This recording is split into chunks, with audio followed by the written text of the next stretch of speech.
سجدے میں ہم اپنی سب سے خوبصورت اور اپنی جو ماتھا ہے، جو آنریبل چیز ہے، جس کو ہم جھکنے نہیں دیتے لوگوں کے سامنے، ہم اللہ کے سامنے زمین پہ لگا دیتے ہیں، اور اللہ تعالیٰ کو یہ چیز بہت پسند ہے۔ اقرب ما یکون العبد من ربہ وهو ساجد فاکثر الدعاء، سب سے محبوب چیز جو اپنے رب کو ہے وہ کیا ہے؟ یا جب سب سے قریب انسان اپنے رب پہ کب ہوتا ہے؟ جب وہ سجدے کی حالت میں ہوتا ہے۔ تو اللہ کی نے فرمایا فَأَكْثِرِ الدُّعَاء، کثرت سے دعا کرو، اور ہم 3 دفعہ، 5 دفعہ، 7 دفعہ، 8 دفعہ، 10 دفعہ، ایون اور جتنے دفعہ پڑھیں، لیکن بس سبحان ربی الاعلیٰ پڑھ کے اٹھ جاتے ہیں۔ یہ صحیح مسلم کی 482 نمبر حدیث ہے۔ ہمیں چاہیے کہ ہم کثرت سے دعائیں کریں، چاہے وہ قرآنک دعائیں ہیں یا وہ احادیث میں آتی ہیں۔ قرآن پڑھنے سے منع کیا گیا، لیکن قرآنک دعائیں ہم کر سکتے ہیں، شیخ السمین رحمہ اللہ کا فتویٰ ہے۔ تو دعا کریں، یا مقلب القلوب ثبت قلبی علی دینک، یا اللہ میرے گناہوں کو معاف کر دے، اللہ مغفر لی، جتنی بھی دعائیں ہیں عربی میں انسان مانگے تو کثرت سے دعائیں مانگے۔ اور ایک اور حدیث، ابو موال بالی نے رضی اللہ تعالیٰ عنہ، رسول اللہ پوچھا، رسول اللہ صلی اللہ علیہ وسلم کون سی دعا اللہ تعالیٰ سنتے ہیں؟ تو پہلے ہم نے ذکر کر لیا تھا جوف اللیل الآخر، جو رات کے آخری حصے میں کی جاتی ہے، اور دوسرا پارٹ وَدُبُرَ الصَّلَاةِ الْمَكْتُوبَاتِ، and by the end of every prayer۔ دبر کا لفظ جب بھی آتا ہے تو جب نماز کے بارے میں آیا ہے اور دعا کے بارے میں خاص طور پہ، تو میں پورے اس ڈسکشن کو سمرائز کر رہا ہوں، اور وہ شیخ العثیمین کے فتویٰ سے بتا رہا ہوں کہ جب بھی دبر صلات کا جو ٹرم یوز کی گئی ہے، تو جب دعا کی بات ہو رہی ہے تو وہ نماز میں سلام پھرنے سے پہلے کی بات ہو رہی ہے، اور جب اذکار کی بات ہو رہی ہے، جیسے اللہ کے نبی صلی اللہ علیہ وسلم نے اپنے ایک صحابی رسول کو، معاذ بن جبل کو فرمایا کہ میں تم سے بڑی محبت کرتا ہوں، میں تم سے بڑی محبت کرتا ہوں، تو تم فی دبر الصلاۃ، یعنی نماز کے آخر میں یہ پڑھا کرو اللہم اعنی علی ذکرک و شکرک و حسن عبادتک۔ اب چونکہ یہ ذکر ہے تو اس سے مراد نماز کے فوراً بعد، اور جب اللہ کے نبی صلی اللہ علیہ وسلم دعا کی بات کریں تو یعنی نماز سے بالکل سلام پھیرنے سے پہلے۔ یہ شیخ السمین نے اس پوری ڈسکشن کو سمرائز کیا رحمہ اللہ، کیونکہ قرآن میں بھی آتا ہے نا کہ فَإِذَا قَضَيْتُمُ الصَّلَاةَ فَاذْكُرُوا اللَّهَ، جب تم نماز ختم کر تو اللہ کا ذکر کرو، ذکر از آفٹر صلاح، اور بہت سارے اذکار میں دعائیں بھی ہیں ڈیفینیٹلی، ٹھیک ہے۔ سو کہنے کا مطلب یہ ہے کہ دا آئرنی از، اینڈ ایک جو عجیب بات ہے وہ یہ ہے کہ ہم جو تشہد میں کا آخری حصہ ہے اس میں ہم بس ایک دعا پڑھ کے سلام پھیر دیتے ہیں۔ We are missing a lot on this opportunity۔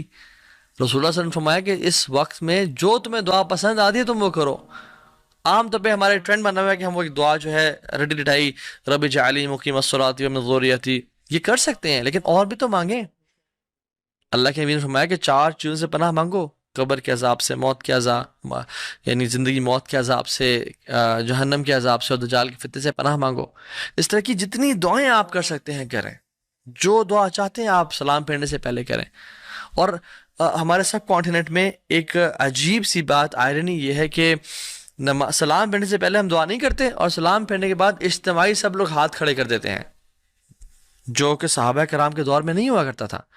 اجتماعی دعا ہاتھ کھڑے کر کے کر رہے ہیں، نہیں، وہ دعائیں سلام پھیرنے سے پہلے کیا کرتے تھے، اور سلام پھیرنے کے بعد اذکار جن میں کچھ دعائیں بھی ہیں، اللہم اعنی علی ذکرک و شکرک و حسن عبادتک، اللہ اکبر، استغفر اللہ استغفر اللہ استغفر اللہ، اللہم انت السلام و منک السلام تبارکت یا ذا الجلال والاکرام، اور آیت الکرسی اور باقی اذکار۔ This should be done before سلام، اور دعائیں کریں کثرت سے۔ اور اس کے بعد دیکھیں، اگر میں آپ سے سوال پوچھوں کہ نماز کے بعد، نماز کے سلام پھیرنے کے فوراً بعد دعا کرنا افضل ہے، قرآن پڑھنا افضل ہے، یا اذکار کرنا افضل ہے، تو شاید آپ اسے کہیں ہاں قرآن پڑھنا افضل ہے شاید۔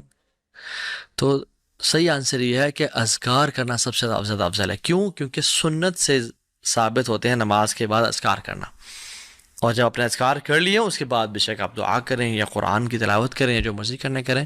سو جو چیز سنت سے ثابت ہے وہ سب سے بہترین اور افضل ہے، تو ہمیں یہی چاہیے کہ ہم یہ کام کریں۔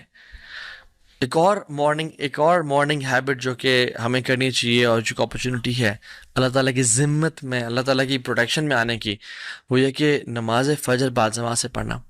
رسول اللہ صلی اللہ علیہ وسلم نے فرمایا کہ من صلی الصبح، کہ جس نے صبح کی فجر کی نماز پڑھی، جماعت کے ساتھ یعنی فہو فی ذمۃ اللہ، وہ اللہ کی ذمہ ہے، اللہ کی پروٹیکشن میں ہے.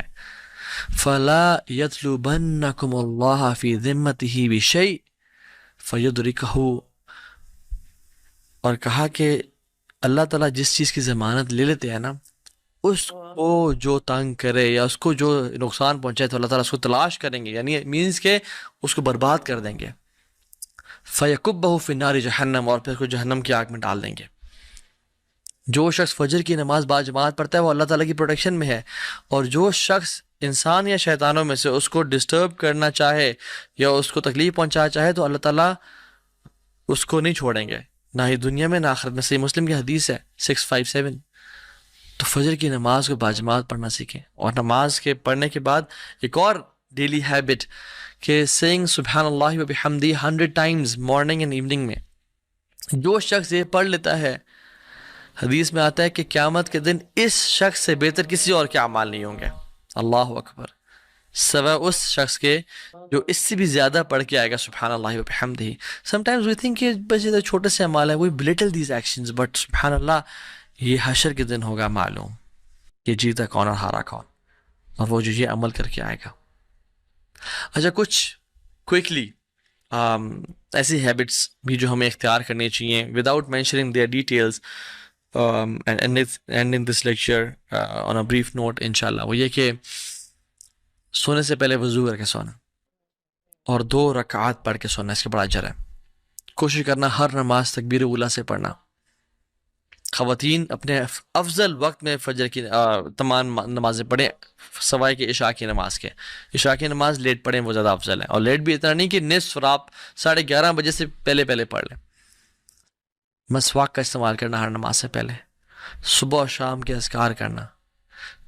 جیسی انسان کی آنکھ کھلے سورہ آل عمران کی آیات تلاوت کرنا، یہ اللہ کی نبی کی سنت تھی. ان فی خلق السماوات والارض واختلاف اللیل والنہار. وہ اپنی زندگی میں نا برکتوں کو دیکھے گا، اپنی زندگی میں خوشیوں کو دیکھے گا.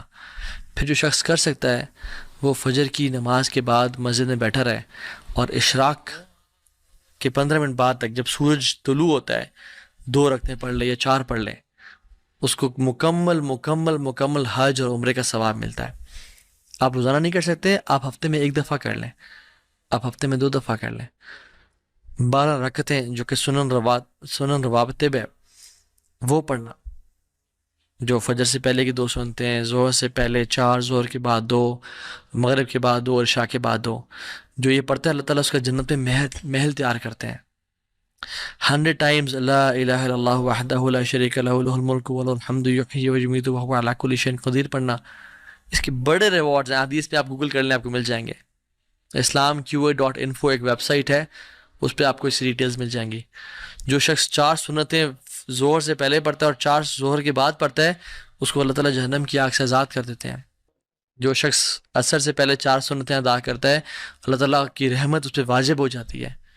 جو شخص عشاء کے بعد 4 سنتیں، ویسے سنتیں یوزلی 2 کر کے ہوتی ہیں، ٹھیک ہے، مثنا 2 کر کے، لیکن جو عشاء کے بعد 4 سنتیں اکٹھی پڑھتا ہے، یعنی 2 کے بعد سلام پھیرے بغیر 4 کے بعد سلام پھیرتا ہے، یعنی 4 اکٹھی پڑھتا ہے. It is as if he has prayed these 4 sunnah in لیلۃ القدر. مختلف احادیث کو جمع کیا جائے تو یہ حدیث جو ہے نا اس کی اتھینٹسٹی ہمیں ملتی ہے.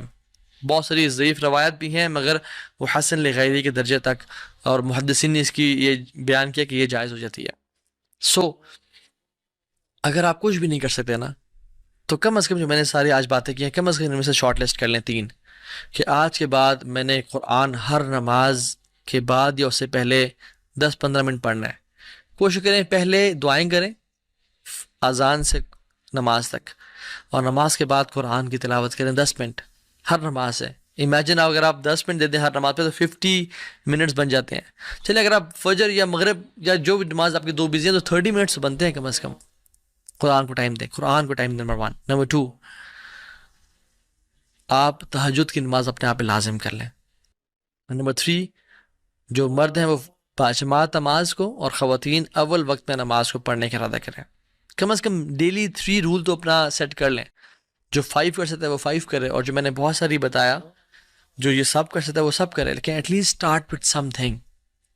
اور اللہ تعالیٰ سے مدد کی دعا کریں، اور یہ دعا کریں اللہم انی اسألک فعل الخیرات، یا اللہ میں تجھ سے نیکیوں کا سوال کرتا ہوں، خیر کا سوال کرتا ہوں، وترک المنکرات، اور میں گناہوں کو چھوڑنے کا سوال کرتا ہوں، وحب المساکین ان تغفر لی وترحمنی، اور مساکین سے محبت کا سوال کرتا ہوں تاکہ تو مجھ پہ رحم کرے اور مجھے معاف کر دیں۔ اور ایک اور بڑی کمال کی دعا، اللہم اصلح لی دینی الذی عصمت امری واصلح لی دنیای التی فیہا معاشی واصلح لی آخرتی التی فیہا معادی۔ یہ اگلے جو بات ہے نا، یہ نوٹس کرنے والی ہے، وَاجْعَلِ الْحَيَاةَ زِيَادَةً لِّی فِی کُلِّ خَیْر، یا اللہ میری زندگی کو بڑھا دے ہر خیر میں، وَاجْعَلِ الْمَوْتَ رَاحَةً لِّی مِن کُلِّ شَرٍ، اور میری موت کو راحت دے دے، مجھے میری موت کو بچا لے ہر قسم کی شر سے۔ تو اللہ تعالیٰ سے نا دعا کریں، اور اپنے ڈیلی روٹینز میں، اپنے ڈیلی اسکیجول میں ان چیزوں کو شامل کریں، پھر آپ دیکھیں آپ کو جینے کا مزہ آئے گا انشاءاللہ، آپ کی زندگی میں برکت ہوگی انشاءاللہ۔ اور ہر قسم کی دعا جب اگر ہماری اللہ تعالیٰ سے ہم مانگیں تو ہماری قبول ہونا شروع ہو جائے۔ کتنی مشائخ، کتنی علماء، کتنے ہی نیک اور صالحین لوگ یہ بیان کرتے ہیں کہ ہم نے جب جب اذان کے وقت جو جو دعا مانگی ہماری قبول ہوئی، ہم نے اذان اور اقامت کے بیچ میں جو جو دعائیں کی